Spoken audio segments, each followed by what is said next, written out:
Ele é do Guarujá, está em Bauru há cerca de 1 ano e tem o seu caminho ligado à literatura depois da aposentadoria. Exatamente o hábito que vem desde criança de escrever só despertou depois de um momento de sossego. Para entender esse horizonte com a leitura, Deilson, e do fator talvez mais importante que o país vive discutindo, que é a questão da educação e da alfabetização através da escrita, para a gente apresentar os elementos de conseguir fazer os seus primeiros desenhos das nossas letras, né, que a gente te convidou para reforçar em relação ao lançamento de mais uma obra sua. Primeiro, explica esse horizonte. Por que a literatura, do ponto de vista de obra, de produção, entrou na sua vida só depois desse período que vamos chamar de mais de sossego merecido? Na verdade, eu me aposentei muito jovem, me aposentei por invalidez, era metalúrgico da Cosipa, hoje Usiminas, e tinha já o hábito da leitura e sempre presente no meu coração o desejo de escrever, porque na infância, aos 7, 8 anos de idade, eu escrevia já alguns poemas. Mas a família muito humilde não via na minha capacidade de escrever algo a ser explorado, se incentivar para a formação na área literária. E na adolescência eu fazia algo assim muito errado, né? Que eu fazia redação para a classe toda. A garotada ia na minha casa em troca de chocolates e outras coisas, eu fazia a redação e a garotada copiava com a própria letra para obter nota na escola.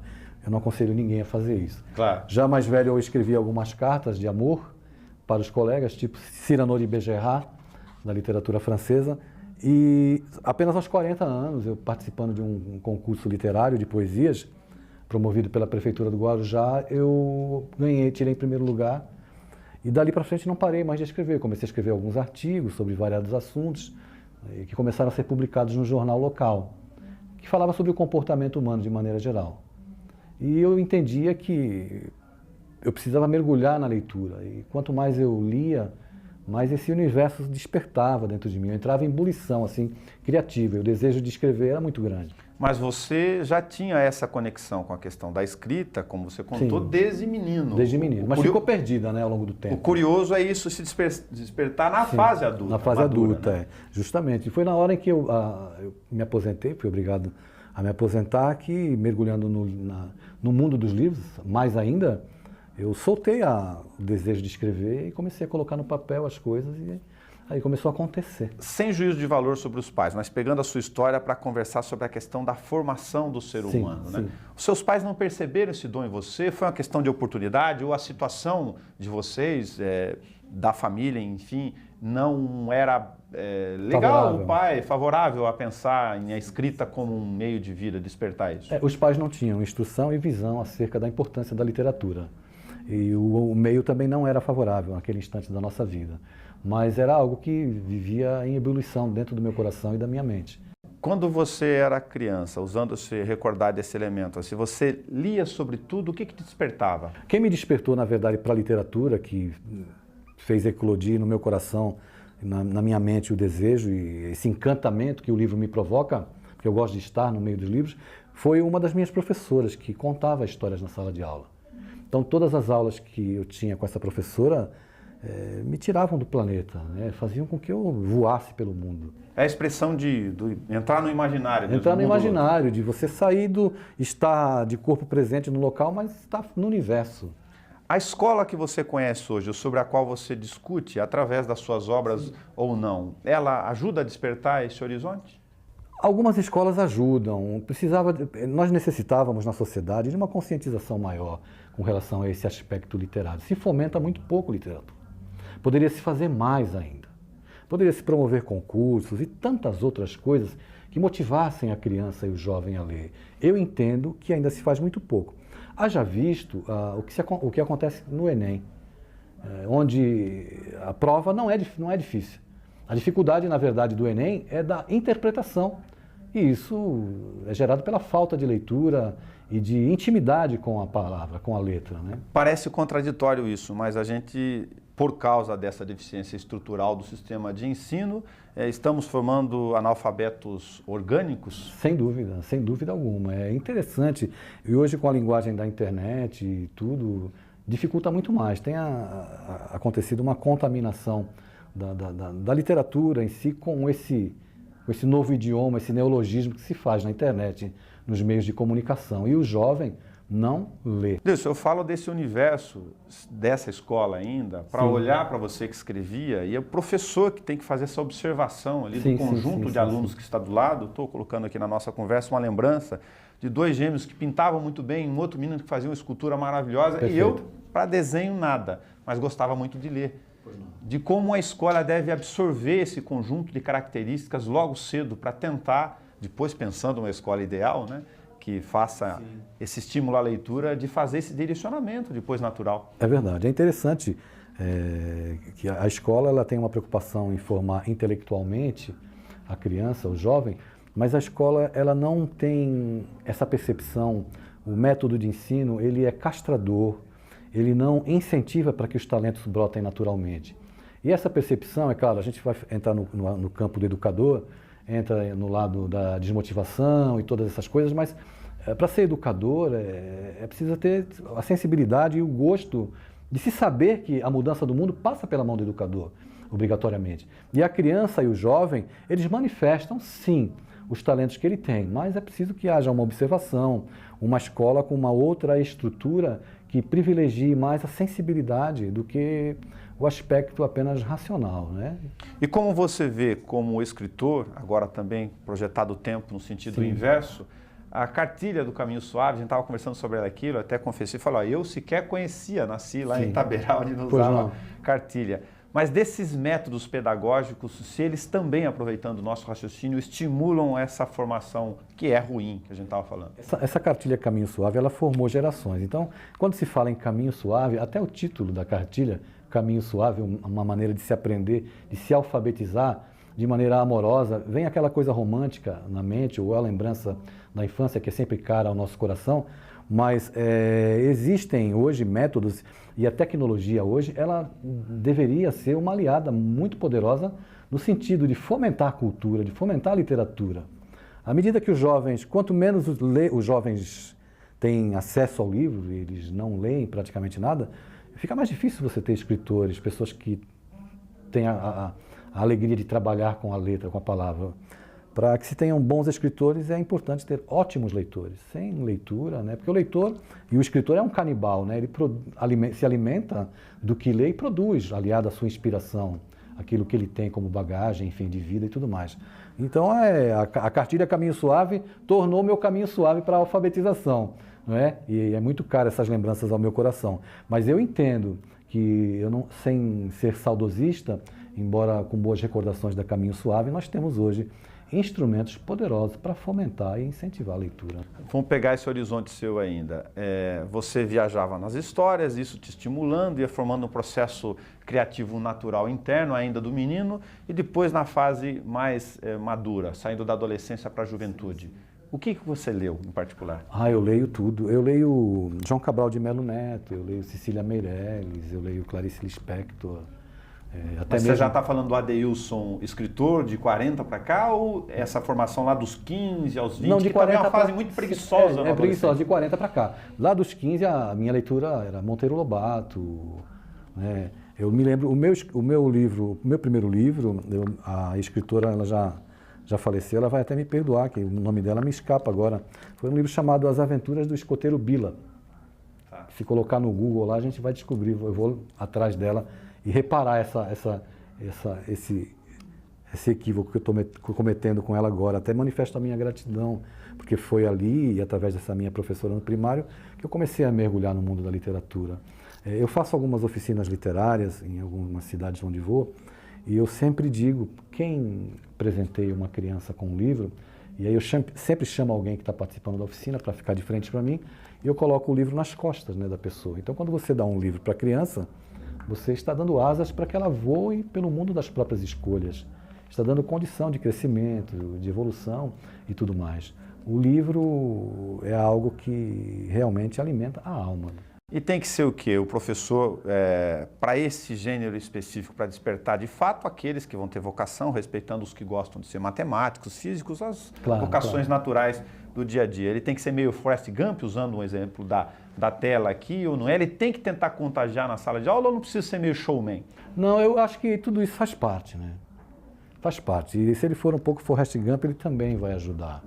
Porque aquele que gosta de ler e gosta de literatura, ele já traz um brilho natural nos olhos, quando se fala sobre livros. Ele se encanta porque o assunto é contagiante. E nós sabemos que uma frase de um livro pode transformar a vida de uma pessoa. Sim. E transforma de tantas pessoas, né?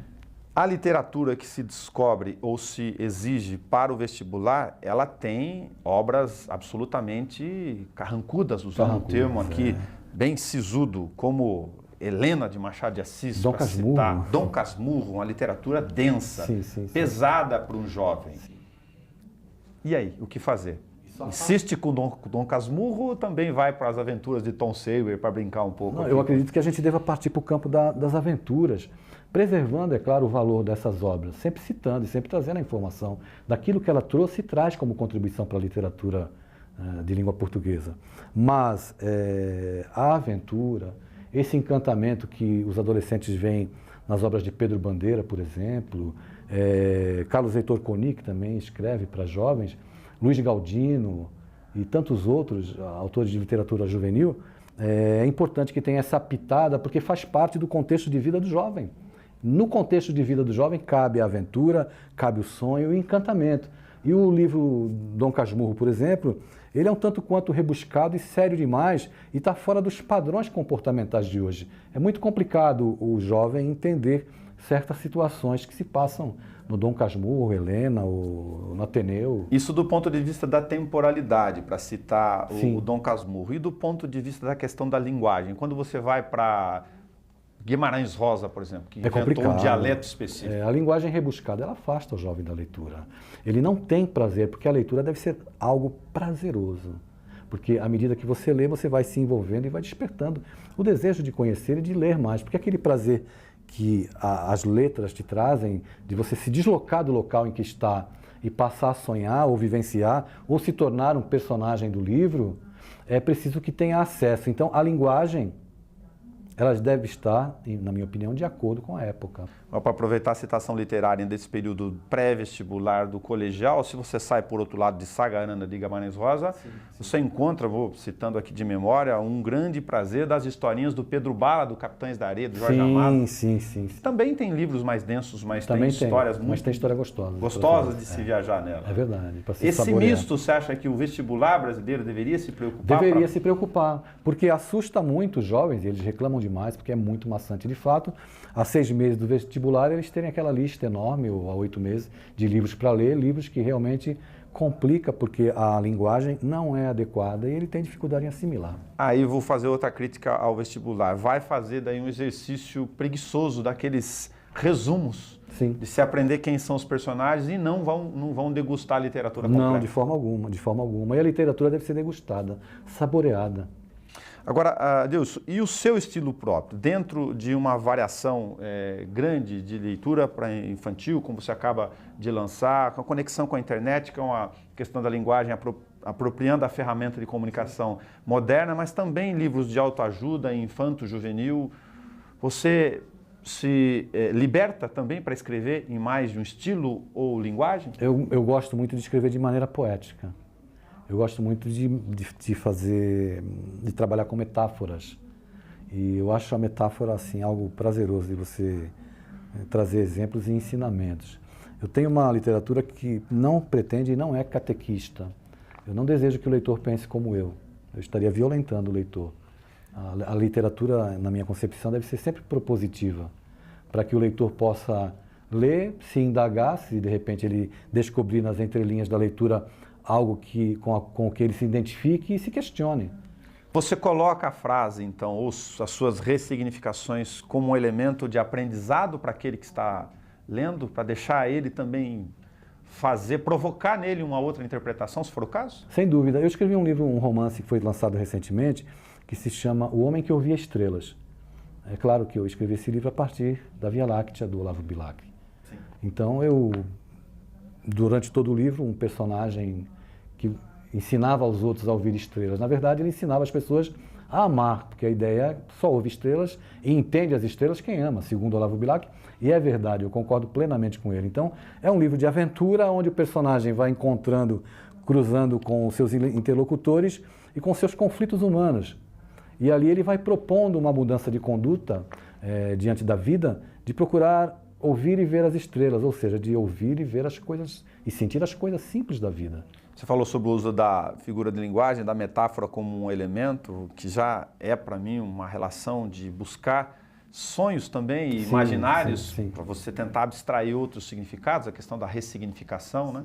Você procura sempre quando te desperta isso, usar esses elementos? Eu gosto muito, e eu percebo que isso causa um encantamento em quem lê. Isso é fundamental. Nesse livro, na boca de alguns personagens, eu coloquei um discurso de Gandhi em Londres, em 1931, quando pediram para ele falar sobre política. Ele disse, sobre política eu não sei falar, mas eu posso falar sobre Deus.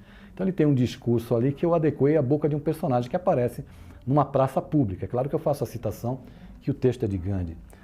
Fiz também chegar na boca de um dos meus personagens um texto de Madre Teresa e um de Nelson Mandela.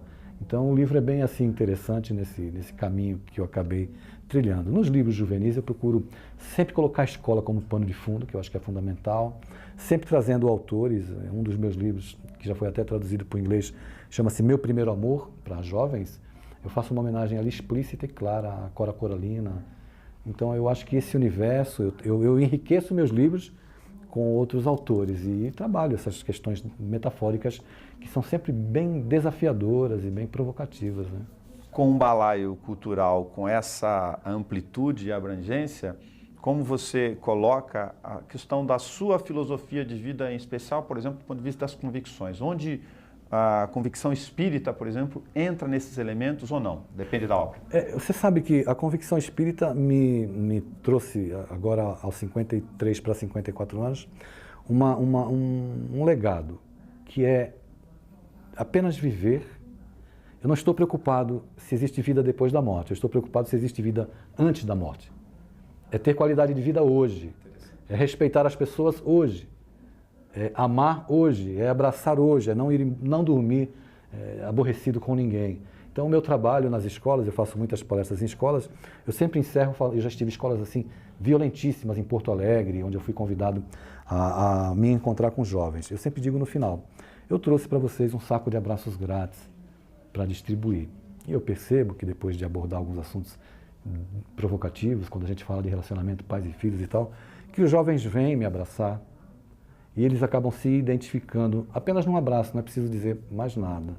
Porque a essência é o amor mesmo, né? Esses filhos de pais de uma sociedade em convulsão, como a gente está falando, precisam, além da literatura que a gente está conversando, por dentro do conteúdo dela, de relações humanas, né? De afeto. De afeto. De afeto. Abraços, é preciso largar um pouco dos mouses e segurar nas mãos.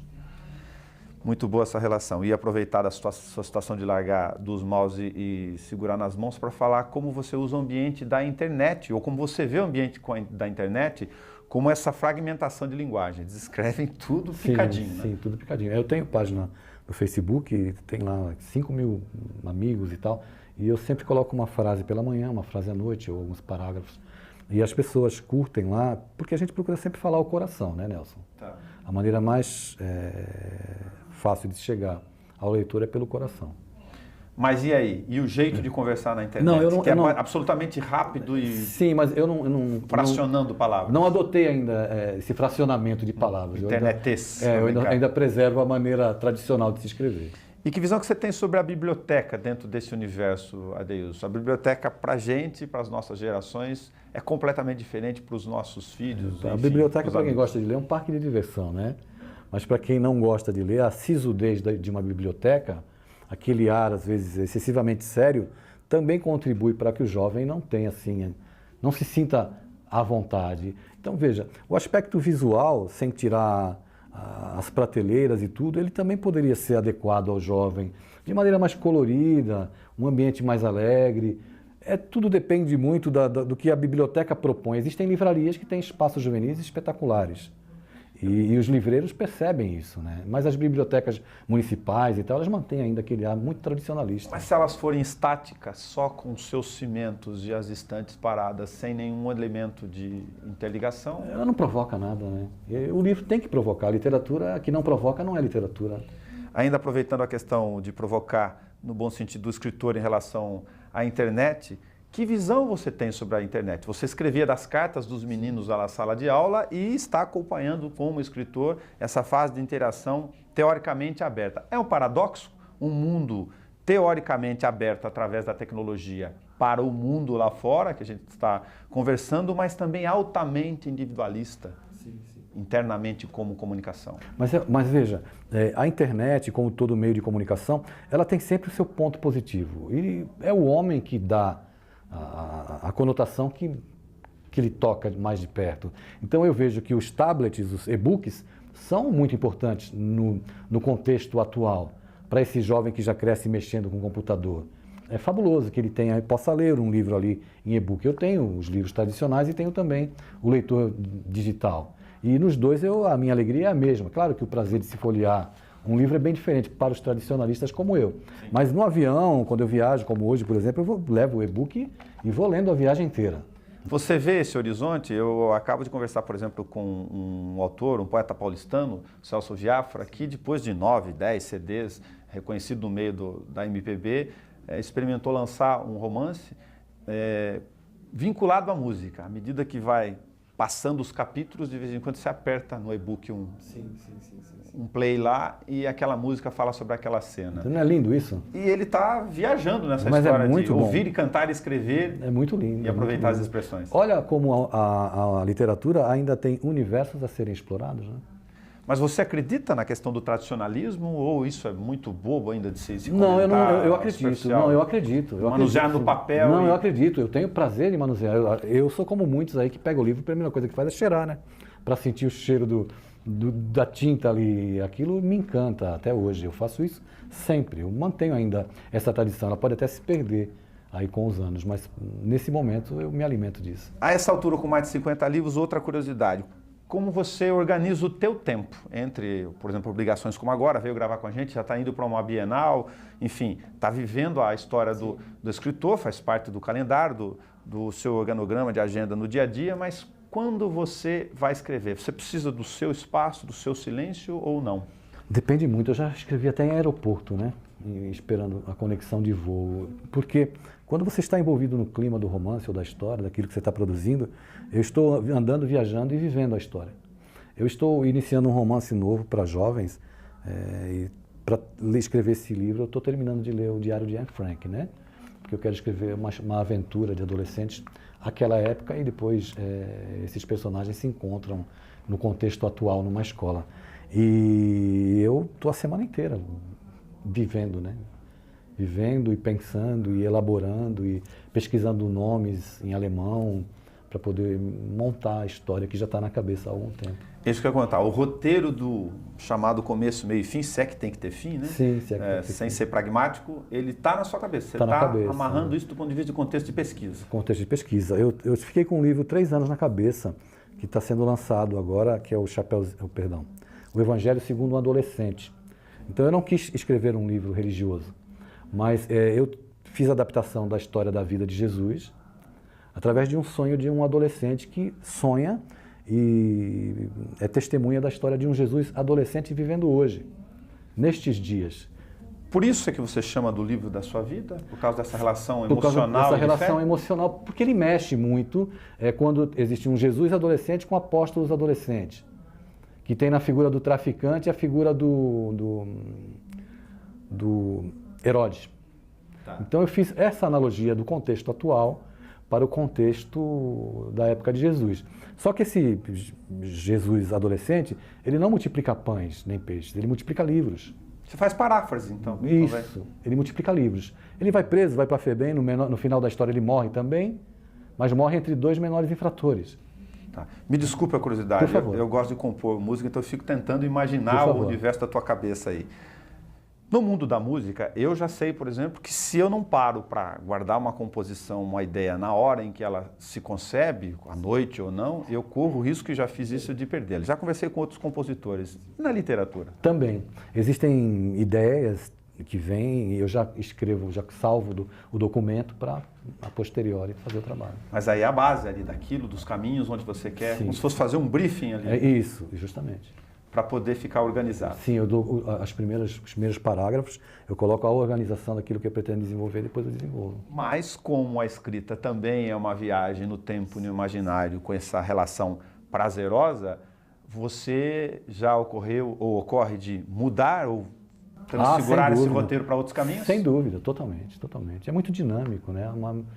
É um metamorfosear literário constante. E desculpe a insistência também para ser mais detalhista. E como o estado de humor ou de emoção sua, se ele tem alguma influência sobre o momento? Porque você escreve uma obra no tempo. Total. Com vários ambientes emocionais, de vivência. Sim, vários componentes. Alguns livros eu já parei para chorar, para depois voltar a escrever. Né? E os livros infantis eu paro para dar gargalhadas, porque eu trabalho muito, faço muitos trocadilhos com o nome de personagens. Eu escrevi um livro chamado Um Mundo Sem Livros, que conta a história de um garoto que gostava muito de ler. O nome dele era Alfabetinho. E ele interage com uma bibliotecária chamada Maria da Acentuação. A malfeitora da história é uma vilã chamada Ana Fabeta, que era parceira de um outro malfeitor chamado João Apagador. Eles pretendiam acabar com os livros do mundo, né? Inventaram um aspirador ortográfico para passar nos livros, para deixar os livros sem sentidos, roubando acento, espaço entre as palavras, as pontuações e tal. É um livro bem interessante, que foi adotado por algumas escolas. Querendo ser bastante radical, talvez até mais objetivo, no sentido pragmático da observação e da eventual análise, o livro de autoajuda, ele é um ombro escrito no papel, de certa forma? De certa forma. É onde a gente se debruça para chorar também. Muitas vezes. E eu confesso aqui, o que eu escrevo ali é o fruto das minhas experiências, das minhas lágrimas, das minhas decepções. E interessante, e como eu percebo que as pessoas acabam se identificando com isso. E um último universo, você escrevia muito para as cartas de namoradas dos amigos. Sim. A gente não escreve mais cartas, né? Isso é muito triste. Pena. Ainda a semana passada, eu estava pensando em escrever uma carta de amor. E ali colocar no papel e derramar ali através da caneta todo o sentimento que me ia na alma naquele instante. A literatura é isso. Sim. É algo mágico, é algo que contagia e é algo que dá mais sentido à vida. Muito obrigado por você ter vindo aqui repetidamente conversar conosco, em especial da questão do seu lançamento, mas de ter aceito o convite no meio da sua agenda, de ter voltado aqui para falar um pouco sobre literatura e esse universo tão importante, embora longe e distante das pessoas, que é de aprender a pensar e escrever. Isso é fundamental. Se a humanidade de uma maneira geral, percebesse o quanto de vida tem em nós, e nós caminhamos à margem, como verdadeiros abortados, do prazer que é viver, das coisas simples, prazerosas, e a literatura, na minha concepção, é, sem dúvida alguma, algo muito simples, mas que dá um imenso sentido e valor à nossa vida. Muito obrigado. Hoje nós conversamos com Adeilson Salles sobre literatura e o hábito de ler, escrever, entrar no mundo imaginário das palavras. Até o nosso próximo programa.